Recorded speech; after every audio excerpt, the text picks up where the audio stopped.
Hello बच्चों, तो स्वागत है आप सभी का हमारे चैनल एडू गुरु में। और आज हम लोग ट्रायंगल से जुड़े हुए जो इम्पोर्टेंट क्वेश्चंस हैं उनको पढ़ेंगे। ठीक है। पिछले वीडियो में हमने आपको एपी से जुड़े हुए जो भी इम्पोर्टेंट क्वेश्चन थे उनको करवाया था। अब आज हम लोग ट्रायंगल के जो मोस्ट इम्पॉर्टेंट क्वेश्चंस हैं उनको आज हम लोग सॉल्व करेंगे। बहुत बच्चों को ट्रायंगल जो चैप्टर है वो बहुत हार्ड लगता है, क्योंकि इसमें प्रूविंग से जुड़े हुए क्वेश्चन होते हैं। तो जब भी हमको कोई चीज़ सॉल्व ना करके एक तरह से प्रूफ करनी होती कि ये गिवन है और ये आप प्रूफ करिए, तो कहीं ना कहीं वो चीज़ें कठिन होती हैं, है ना। थ्योरम अप्लीकेबल करना, हर चीज़ को लिखना, दिमाग लगाना सही जगह, कभी कभी तो कंस्ट्रक्शन भी अलग से करनी पड़ती है। तो ये सब चीज़ें थोड़ी सी कठिन हो जाती है। अगर आपने कोई सवाल कभी नहीं लगाया है तो हो सकता है कि आप ना लगा पाएँ या थोड़ा आपको टाइम लगे। इसलिए ट्रायंगल को पढ़ना बहुत ज़रूरी होता है और इसका रिवीजन करना उससे ज़्यादा ज़रूरी है, क्योंकि अगर इससे क्वेश्चन आता है और आप वहाँ नहीं लगा पाए तो आपके तो नंबर जाने जाने हैं। मज़े की बात यह है कि इसमें बहुत सारी एक्सरसाइज हट गई हैं। तो पहले एक्सरसाइज में तो ज़्यादा कुछ है ही नहीं, दूसरी और तीसरी हमको पढ़नी है ना। मतलब 6.2, 6.3, 4, 5 ये सब हटा दी गई हैं। तो ये आपके लिए अच्छा है ना, कि जो चैप्टर आपको थोड़ा कठिन लग रहा था वो हट गया है। दूसरे में जो सवाल हैं वो जो हैं उसमें ज़्यादातर आपको कैसा है कि आपको दो थ्योरम पढ़ाई गई हैं, 6.1 और 6.2, है ना। उस दो थ्योरम में आपको ये पढ़ाया गया कि अगर कोई लाइन है वो किसी ट्रायंगल में थर्ड लाइन के क्या है, पैरेलल है, तो जो दो ट्रायंगल होते हैं, दो जो बनते हैं, है ना, उनकी जो लाइंस होती हैं वो भी किस में होते हैं, प्रोपोर्शन में होती हैं। या ट्रायंगल की बात आप ना भी करें तो बस इतना सा है कि अगर कोई एक लाइन दूसरी लाइन के पैरेलल है तो वो जो जहाँ पर भी पॉइंट उसके मीट होते हैं वो हमेशा किस में होते हैं, प्रोपोर्शन में होती हैं। इसी का जस्ट रिवर्स आपका 6.2 थ्योरम है। दो थ्योरम से पहली एक्सरसाइज में सवाल है 6.2 में, उसके बाद थर्ड में यही चीज़ है और उसमें है आपकी सिमिलरिटी ऑफ ट्रायंगल, है ना। आप कॉन्ग्रुएंसी पढ़े होंगे तो अब इसमें हमको सिमिलरिटी पढ़ेंगे। तो बहुत उस तरह नहीं है, इसमें सिमिलर ट्रायंगल है तो कुछ ना कुछ प्रूफ करा लेगा या कुछ आपसे दे करके कहेगा कि ये दो ट्रायंगल सिमिलर है, प्रूफ करो। तो ऐसे ही जुड़े हुए सवाल हैं। तो चलिए हम लोग शुरू करते हैं एक एक करके। हमने अलग अलग पूरा बनाया हुआ है। जैसे पहले पार्ट में हम आपको जो 6.2 के इम्पॉर्टेंट सवाल है उनको कराएंगे, ठीक है, जो आने की ज़्यादा। और देखो इसमें ये नहीं कि जैसे आपसे इस तरह के सवाल के, तो इससे मिलता जुलता भी सवाल कोई ना कोई पूछा जा सकता है। जैसे ये दो सवाल हैं, इम्पॉर्टेंट हैं, इन दो में हो सकता है एक सवाल आपसे पूछ लिया जाए, ठीक है। तो इन सवालों को हमको करना है और रिवीजन भी करते चलना है थ्योरम का और हर चीज़ का। समझिए पहला, इसमें कह रहा है कि ए बी सी जो है एक ट्रायंगल है और यहाँ पर एक लाइन डी ई ऐसी खींची गई जो ए सी के पैरेलल, मतलब ऐसे चीज़ आप देख लो, ये ए सी लाइन के पैरेलल कौन सी है, डी। फिर ई को ए से मिला दिया गया है तो एक लाइन बनी ए ई, और ये जो ए ई लाइन है उसके पैरेलल एक लाइन ए एफ खींची गई है, डी एफ खींची गई है, ठीक है। तो यहाँ से क्या है कि आपको दो लाइन आपस में पैरेलल है, कौन कौन सी, डी पैरेलल ए सी के, डी एफ पैरेलल है ए सी के, ए ई के।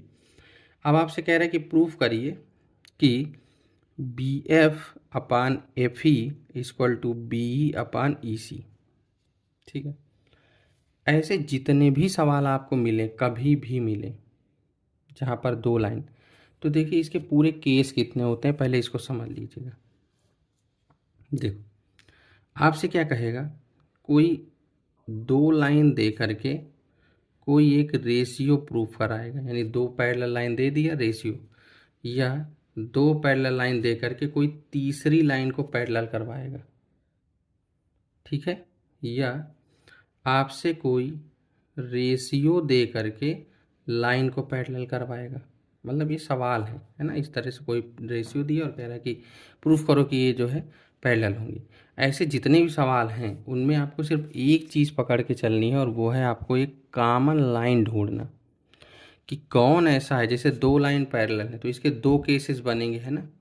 पहले केस से हमको एक रेशियो मिलेगा, है ना, जो प्रोपोर्शनल का, और इससे एक मिलेगा। इन दो में से एक कॉमन होगा, इन दो में से एक कॉमन होगा, जो कॉमन होगा उसको दोनों के टर्म में जब मतलब उसका LHS बराबर होगा तो दोनों के RHS भी बराबर होंगे, तब हमको इस तरह के आंसर मिलेंगे। तो हमेशा ध्यान रखिएगा कॉमन लाइन ढूंढनी है। कॉमन लाइन वो लाइन होगी जो दोनों में रहेगी। समझिए, जैसे जब हमसे पहला केस लेना है कि DE पैरेलल AC के है, तो इसका मतलब ये है कि हम किस में जा रहे हैं, ABC में। तो ABC के पास कितनी लाइनें, AB, BC और AC। एक सवाल अच्छे से समझ लेंगे तो सब कर लेंगे। उसके बाद अगला है DF AB के, तो DF जो है वो AE के है, यानी अब हमको किस में जाना है, AEB। AEB में देखो B छोटी पड़ गई, ये कॉमन नहीं है। AE बिल्कुल अलग ही है, इसमें थी नहीं, और कॉमन कौन सी मिली, AB। इसका मतलब AB वो लाइन है जो दोनों ट्रायंगल के लिए अप्लीकेबल है ना। तो बस आपको करना क्या है, बस यही करना है, लिखेंगे इन ट्रायंगल ABC में आपको क्या क्या दिया है भाई, DE पैरेलल AC, और ये गिवन है, अच्छे से पूरा लिख करके ही करेंगे, है ना, ये गिवन है।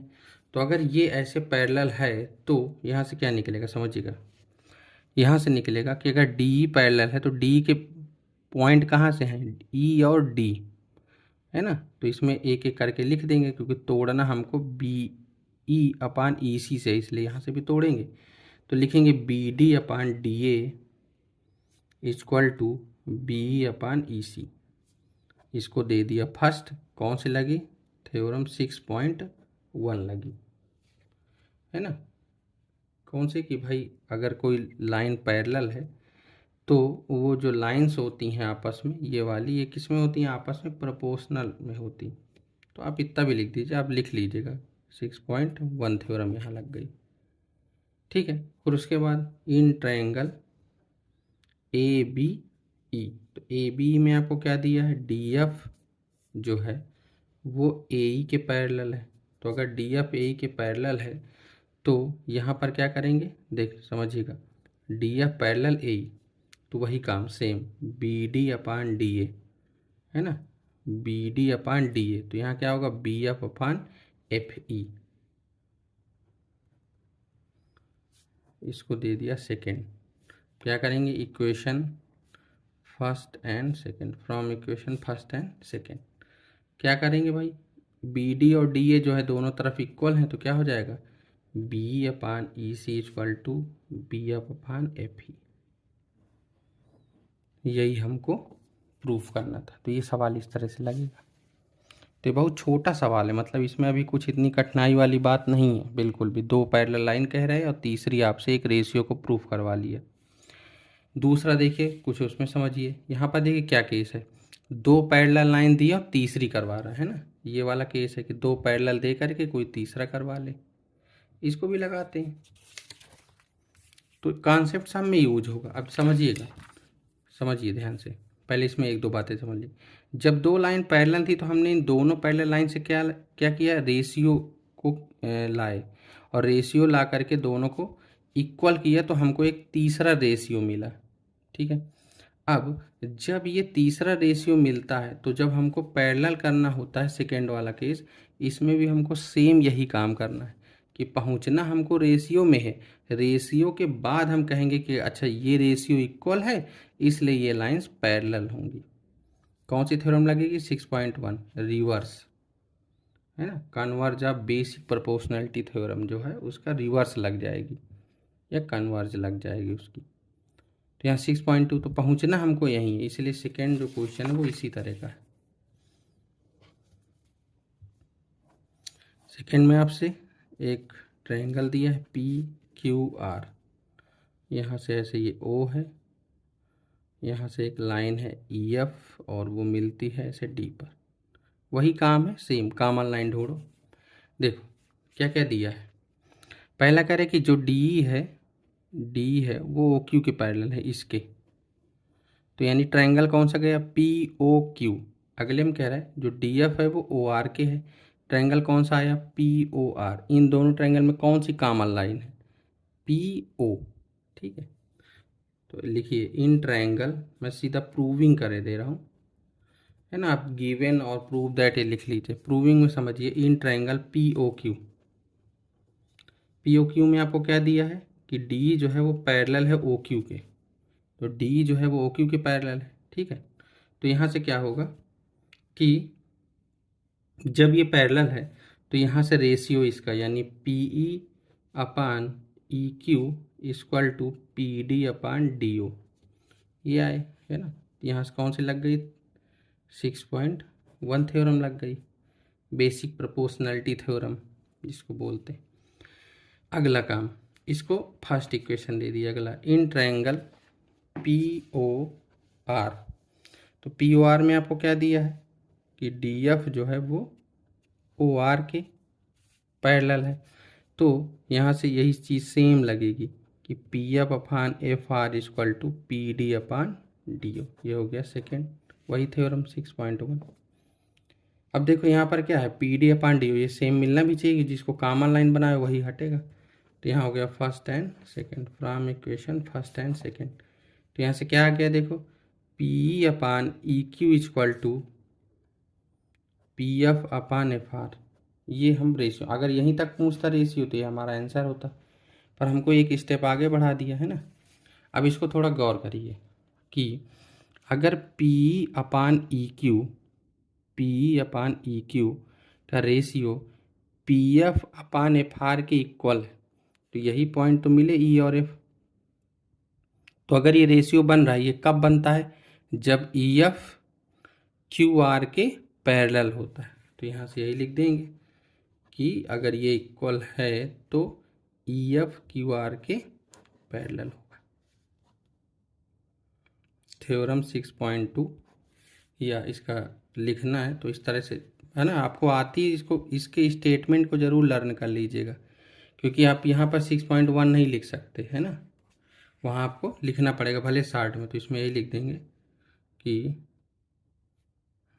Converse of basic proportionality theorem, है ना, प्रोपोर्शनैलिटी थ्योरम का उल्टा जस्ट, कि अगर रेशियो इक्वल है तो पैरेलल होगी, पैरेलल है तो रेशियो इक्वल होगा, ठीक है। ये सेकेंड नंबर था। उसके बाद समझिए थर्ड नंबर देखो, थर्ड और फोर्थ एक ही जैसे हैं, बस एक दूसरे के उल्टे हैं। थर्ड में समझिए, थर्ड में कह रहा है कि ए बी सी डी जो है वो एक ट्रेपेजियम है, तो ट्रेपेजियम जैसे बना दें, तो यहाँ से नाम दे देंगे हम लोग, तो यहाँ शुरू कर दीजिए ए बी सी और डी, जिसमें से ए बी जो है वो सी डी के पैरेलल है और इसके diagonal intersect each other at the point O. तो इसके जो डायगोनल है वो क्या है, ओ पर इंटरसेक्ट करते हैं। तो कह रहा है कि सो दैट, आपको क्या प्रूफ करना है, आपको प्रूफ करना है A O upon B O equal to C O upon D O, ठीक है। ये हमको लाना है, क्या लाना है कि ए ओ यानी इस लाइन का और इस लाइन का बी ओ का जो रेशियो है वो सी ओ अपान डी ओ के इक्वल है, और जो लाइन हमको दी है वो ये पैरेलल दिए हैं, है ना। तो इसमें जो ए ओ और बी ओ, देखो ये अलग अलग, जैसे ए ओ को लेंगे अगर हम लोग, तो देखो ए ओ जो है वो किस ट्रायंगल का पार्ट है, समझिएगा। ए ओ किसका है, ए सी डी, इस ट्रायंगल का भी है, ए ओ बी का भी है ना। तो मेन चीज़ है कि इसको लगाएं कैसे, तो देखो इसको दो तरीके से लगा सकते हैं। पहला तरीका ये है, दोनों मेथड में बता दूंगा, कि हम एक तीसरी यहाँ से लाइन कोई भी खींच लेंगे, मान लो उसका नाम दे दिया ई ओ, ठीक है। क्या करेंगे, यहाँ एक कंस्ट्रक्शन कर लेंगे,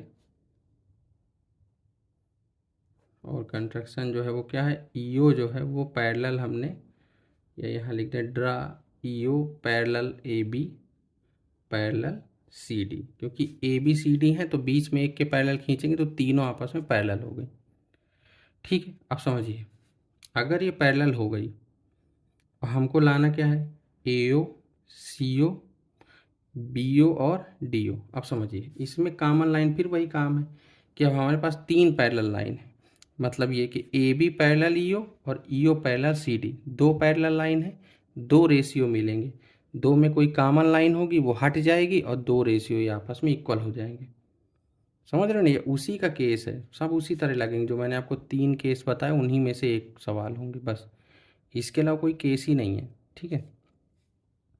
तो हमको बस तलाशना है कि भाई कॉमन लाइन कौन सी। तो देखिए, अगर हमको AO CO को हम लेते हैं तो हम ट्रायंगल लेंगे ACD। कॉमन लाइन क्या है? AD है ना, इसमें AD CD यही तो है, तो यहाँ पर मान लो AD है। उसके बाद अगर हम BO और OD को ले रहे हैं तो ट्रायंगल होगा ABD, है ना। तो ABD और ACD दो ट्रायंगल, दोनों में कॉमन कौन सा मिल रहा है? AD। AD में रेशियो कौन से हैं? AE और ED है। तो आप समझ गए होंगे अब। तो चलिए लगाते हैं। तो प्रूविंग जो है इन ट्रायंगल, यहाँ से क्या ले लेंगे? ट्रायंगल कौन सा लेंगे? ADC। ADC ADC में आपको क्या क्या दिया है कि EO जो है वो CD के पैरेलल है। तो अगर ये CD के पैरेलल है तो AE अपान ED जो है, AE अपान ED इधर वाली, तो उधर का क्या होगा? AO upon CO। इसको इक्वल होना चाहिए, है ना। थ्योरम कौन सी है? 6.1 के अकॉर्डिंग भाई। Same cheese in triangle ABD। तो ABD में कौन पैरेलल है? यही EO पैरेलल है AB के।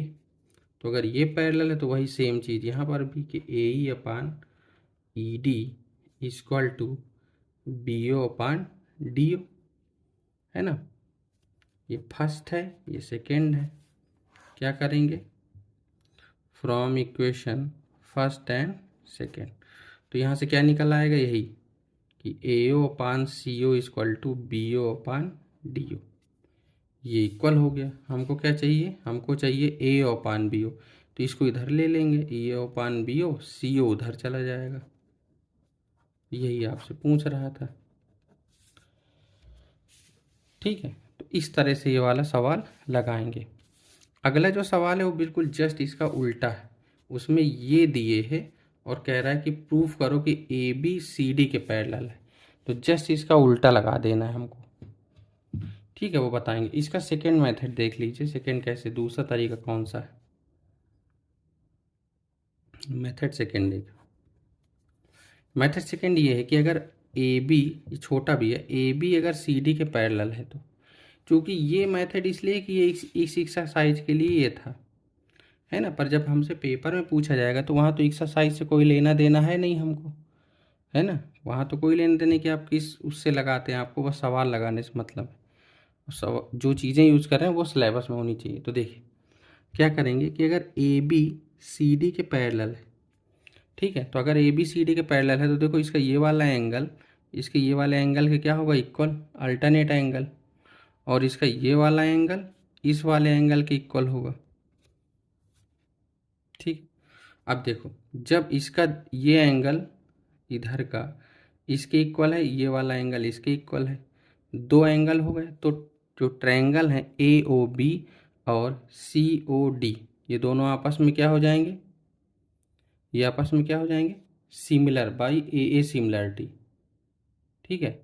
तो AA सिमिलरिटी से क्या हो जाएंगे? दोनों ये सिमिलर हो जाएंगे। जब ये सिमिलर हो गए दोनों ट्रायंगल, ये वाला और ये वाला, तो अगर कोई दो ट्रायंगल सिमिलर हैं तो जो उनकी साइड होंगी वो भी किस में होंगी? प्रपोर्शन में होंगी। और यही थ्योरम जो है वो 6.3 इसी बात की, ठीक है ना। जो अगली एक्सरसाइज में थ्योरम है, तो वहाँ पर जब दो ट्रायंगल को आप सिमिलर कर लेंगे तो वहाँ यही थ्योरम लगा करके सीधे ये लाइन लिख देंगे कि AO upon BO equal to CO upon OD। तो ये सवाल इससे कहीं ज़्यादा छोटा लग जाएगा, ठीक है। इसी का उल्टा अगर आपसे पैरेलल पूछे तो सीधा है भाई कि देखो इसमें ये वाला, समझिएगा। चलिए उसको जब अलग से बताएंगे। समझ गए दोनों मेथड। इसको सिमिलैरिटी से बहुत छोटा लगाया जा सकता है, इस तरह में तो बड़ा है, क्योंकि यहाँ हमने शुरू की दो थ्योरम का यूज किया है। जबकि जब हम सिमिलैरिटी ट्रायंगल की पढ़ लेते हैं तो सवाल और भी छोटा हो जाता है। तो मेथड सेकेंड क्या है? बस यही है कि दो इधर का एंगल A वाला इसके इक्वल, ये वाला इसके इक्वल, ये वाला इसके इक्वल, दोनों से क्या हो जाता है? ट्रायंगल AOB सिमिलर हो जाता है ट्रायंगल COD के। और जब ये दोनों सिमिलर हो गए तो सिमिलरिटी से क्या हो जाएगा? यहाँ सीधा AO upon BO equal to CO upon D। समझ गए? आराम से 2 लाइन में सवाल हल हो जाता है। चौथा समझिए, चौथे में कह रहे हैं diagonal of quadrilateral ABCD intersect at the point O। Same उसी तरह तो कह रहा है शो करिए कि एक जो है ट्रेपेजियम है, तो यहाँ भी वही सेम चीज़ है, ABCD ये दिया है, O दिया है, और यहाँ पर आपको गिवन है कि AO/BO = CO/DO। कह रहे शो करो कि ABCD एक ट्रेपेजियम है, तो सेम उल्टा उसी तरह हल करेंगे। इसको यहाँ ले लेंगे EO, ठीक है, और यहाँ समझिएगा हम क्या करेंगे, ड्रा EO पैरेलल AB। हम AB के पैरेलल EO को ड्रा कर लेंगे बस, और हमसे मतलब नहीं, क्योंकि अभी हमें पता ही नहीं कि CD जो है पैरेलल है। दोनों हम एक के साथ ड्रा नहीं कर सकते कि हम EO को AB और CD दोनों को पैरेलल कर दें। ऐसा ड्रा करना होता तो फिर ABCD नहीं आपस में पैरेलल हो जाएंगे, तो ऐसा नहीं करना। एक के पैरेलल हमको ड्रा कर देना कि EO जो है वो AB के जो है क्या हो गई, एकदम पैरेलल हो गई, ठीक है। और जैसे ये हुआ, ये हमने कर लिया, तो उसमें हमने थ्योरम लगा लिया यहाँ से, कौन सा लेके, ट्रायंगल, इन ट्रायंगल ABD ये वाले में, है ना, ये पैरेलल थी ही, तो AE/ED = BO/DO, है ना, ये यहाँ से दिया है। लेकिन यहाँ और भी समझिए कि अब उसके बाद एक तो ये लगा दिया, ठीक है, कि BO/DO, लेकिन हमको क्या दिया है कि AE/ED = समझिएगा, अब क्वेश्चन में जो हमको दिया वो दिया कि AO/, थोड़ा ऊपर कर ले, देखो क्वेश्चन में जो हमको दिया वो दिया कि AO/BO = CO/DO, ये दिया, ठीक है। तो यहाँ हम क्या करते हैं कि इसको थोड़ा लिख लें, तो AO/CO = क्या हो जाएगा, BO/DO। ये आपको दिया है, हमने एक को पैरेलल किया, उसके बाद AE/ED = BO/DO, ये कर लिया। अब BO/DO किसके इक्वल है बताओ, किसके इक्वल है, AO/CO के, किसके इक्वल है, AO/CO के। अब देखिए इस चीज़ से हम ये ले आए कि AE/ED जो है वो AO/OC के भी इक्वल है, और ये कौन सा ट्रायंगल है भाई, ADC।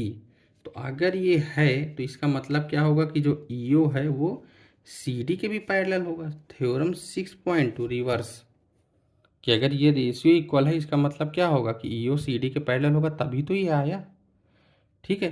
तो आपको क्या कर देना है कि EO CD के पैरेलल है, EO AB के भी पैरेलल है, इसको इक्वेशन 1 दे दो, इसको 2 दे दो, फर्स्ट एंड सेकेंड से क्या हो गया कि EO AB के पैरेलल है और CD के भी है, इसलिए AB जो है वो CD के पैरेलल होगा। तो इसका रिवर्स है, जस्ट उल्टा लगा देना है। अब इसको एकदम छोटे में कैसे लगाएं, देखो सेकेंड मेथड, सिमिलरिटी से बहुत छोटा सवाल लग जाएगा, देखना। आपसे ये रेशियो इक्वल कह रहा है, ठीक है, तो आपको एक रेशियो हो गया कि AO/BO = CO/DO, ठीक है। और यहाँ से ले लो triangle, in triangle AOB and triangle COD, इतना लिख लो। एक ये हो गया, उसके बाद ये वाला एंगल क्या होगा, एंगल AOB = एंगल COD, ठीक है। ये दोनों आपस में ये वाले एंगल क्या होंगे, इक्वल होंगे, वर्टिकली अपोजिट है। तो जब ये इक्वल हो गए तो बाई SAS सिमिलरिटी से ये दोनों ट्रायंगल आपस में क्या हो गए, सिमिलर हो गए, क्या हो गए, सिमिलर। और जैसे ही ये सिमिलर हुए तो इनके हर एक एंगल भी इक्वल होंगे, है ना। तो जब एंगल इक्वल होंगे इनके करस्पॉन्डिंग, तो ये वाला एंगल किसके इक्वल होगा, इसके, ये वाला एंगल किसके इक्वल होगा, इसके। और ये वाले जब एंगल इक्वल हम लिखेंगे तो ये कौन से एंगल है, अल्टरनेट। और अगर अल्टरनेट एंगल इक्वल हैं वाकई, तो ये कब हो सकता है, जब AB पैरेलल CD के, ठीक। तो देखो ये कितना छोटा है इसकी तुलना में। इसी तरह जो थर्ड नंबर है वो भी कितना छोटा हो जाता है सिमिलरिटी से, है ना। तो मतलब आपको जो मेथड पसंद हो आप उससे लगा लीजिए, कोई दिक्कत। आपको ये सरल लगता है शुरू की थ्योरम अप्लाई करना तो इनको कर लीजिए, आपको सिमिलरिटी लगाना है तो सिमिलरिटी से लगा लीजिए, ठीक है। तो ये थे तीसरे चौथे जो एक जैसे सवाल थे लेकिन उल्टा थे, इम्पॉर्टेंट है इसलिए हमने इन दोनों को लगवाए कि इनमें हो सकता है दो में कोई भी एक पूछ ले। उसके बाद एक लास्ट सवाल है और ये भी पूछा जा सकता है, इसलिए 1-2 नंबर में एंगल वाला फाइंड करने वाला। देखिए आपको दिया ये 70 है, ये 125 है, और आपसे पूछ रहा है कि DOC बताओ, यानी ये वाला एंगल बताओ, DCO बताओ, यानी ये वाला एंगल बताओ, और OAB बताओ, ये वाला बताओ। तो देखो ये सिंपल, इस तरह के आप खूब सवाल लगाए। और यहाँ पर कोई पैरेलल वैरेलल नहीं कह रहा, बस इतना कह रहा है कि जो ODC है, यानी ये वाला जो ट्रायंगल है, वो OAB, ये दोनों ट्रायंगल आपस में क्या है, ये सिमिलर है। क्यों इतना दिया? तो हमें पता है कि जब ट्रायंगल आपस में सिमिलर होते हैं तो उनके सभी एंगल जो कॉरेस्पॉन्डिंग होते हैं ना, जैसे ये वाला इसके हो जाएगा, है ना, ये वाला किसके होगा, इसके होगा, ये वाला इसके होगा, तो इस तरह से वो एंगल क्या होते हैं, आपस में इक्वल होते हैं। तो पहले तो हमको फाइंड करना है, समझिएगा। हमको पता है ये कैसा है, पूरा लीनियर पेयर है ना, 180, तो ये 125 है, तो ये वाला एंगल क्या होगा, 55। ठीक है, आराम से लगा सकते हैं, कोई दिक्कत नहीं है ना। आप लगा लीजिएगा कि ये 55 होगा, है ना, ये दोनों एंगल का, यानी कि समझ लीजिए, मैं हल किए दे रहा हूँ कि DOC प्लस एंगल COB, इसका कितना होगा, 180। कैसे होगा, लीनियर पेयर। तो ये वाला एंगल 125, तो एंगल DOC क्या होगा, 180 माइनस 125, कितना आएगा, 55। एक तो ये हल हो गया, ठीक है, एंगल मिल गया। अगला DCO करना है, ये वाला।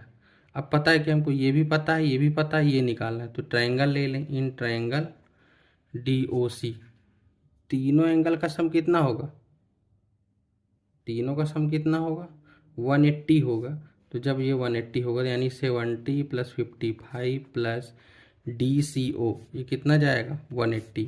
तो एंगल DCO कितना आएगा, माइनस कर देंगे तो ये भी 55 डिग्री आएगा, ये दूसरा एंगल हो गया। तो ये भी 55 है, ये भी 55 है। अब क्या है, अब हमको जब ये निकालना है तो देखो बहुत तरीके हैं इसको निकालने के, चाहे जैसे निकाल लीजिए, पर अब इसमें और ज़्यादा कुछ सॉल्व नहीं करना, आपको सीधा एक लाइन लिखनी है कि DCO जो है वो ट्रायंगल ABO के क्या है, सिमिलर है। तो अगर वो सिमिलर है तो एंगल ODC जो होगा वो किसके एंगल के इक्वल होगा, OAB के। ठीक है, इसलिए एंगल OAB जो होगा वो भी कितना आएगा, 55 डिग्री। तो ये आंसर। तो इस तरह के भी सवाल पूछे जा सकते हैं, ये इम्पॉर्टेंट है ना। आपको देख के नहीं कह सकते कि जो है ये नहीं पूछा जाएगा, ये ऐसे सवाल ज़रूर पूछे जाते हैं हर बार। कोई ना कोई एंगल से जुड़ा हुआ, कोई ना कोई प्रूविंग से जुड़ा हुआ, कोई ना कोई सिमिलरिटी से जुड़ा हुआ। तो ये हमने जो है 6.2 में जितने भी इम्पॉर्टेंट सवाल थे उनको आपको करवा दिया। ठीक है, इसके अगले पार्ट में ट्रायंगल के हम करवाएंगे आपको सिमिलरिटी से जुड़े हुए जितने भी मोस्ट इम्पॉर्टेंट क्वेश्चन होंगे उनको लगवाएंगे, और उसमें बहुत अच्छे अच्छे क्वेश्चन हैं। ठीक है, तो ये ट्रायंगल के हमने जो है आपको 5 सवाल लगवाए, आज इनको लगा लीजिएगा। इसमें खास करके तीसरा चौथा इन दो में एक सवाल आने की पॉसिबिलिटी बहुत ज़्यादा है, और इस तरह के सवाल ये बहुत ज़्यादा नंबर में नहीं पूछे जाएंगे, लेकिन पूछे जाते हैं हर बार। कोई ना कोई 2 पैरेलल लाइन देकर एक रेशियो पूछना, या 2 पैरेलल लाइन देकर एक पैरेलल लाइन पूछना। इस 2 केसों में एक केस से जुड़ा हुआ सवाल ज़रूर से ज़रूर आएगा, ये समझ लीजिए। भले ये ना है कोई और आए, पर लगाने का वही तरीका है, 2 पैरेलल लाइन देकर एक पता करना, 2 पैरेलल लाइन देकर एक रेशियो प्रूफ करवाना। ठीक है, तो इन सवालों को ध्यान से लगा लीजिएगा, अगर साथ लगाते हैं तो बहुत ही अच्छी बात है। ठीक है, अब अगले पार्ट में हम लोग ट्रायंगल से के सिमिलरिटी से जुड़े हुए सवाल को अगले पार्ट में हम लोग लगाएंगे। तो मिलते हैं अगले वीडियो में फिर से ट्रायंगल के साथ, और उसके बाद ऐसे ही आगे बढ़ते रहेंगे। ट्रायंगल के बाद कोऑर्डिनेट ज्योमेट्री, ट्रिग्नोमेट्री, और ये सब चैप्टर हम धीरे धीरे करके आपको पूरा कवर करवा देंगे। और अगर आपने सारे वीडियो देखें सभी चैप्टर के, तो निश्चित तौर पर आपको पेपर में फ़ायदा होना ही होना है। ठीक है, क्योंकि ऐसे ही कोई सवाल हम आपको नहीं लगवाते, बहुत ही रिसर्च और देख कर ही लगवाते हैं, जो आने की पॉसिबिलिटी है। कैसे CBSE कई साल से सवाल पूछ रहा है, उन सवालों को ही शामिल किया जाता है। ठीक है, तो पढ़ते रहिए, खुश रहिए, पेपर अच्छे से दीजिए, अपनी तैयारी को बहुत अच्छे करिए। कुछ दिन की मेहनत है, फिर उसके बाद कुछ दिन की छुट्टी हो जाएगी, फिर आप 11th में जाएंगे, है ना।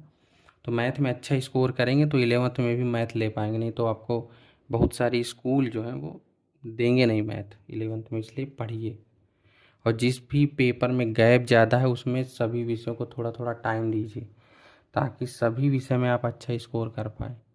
ठीक है, तब तक के लिए धन्यवाद।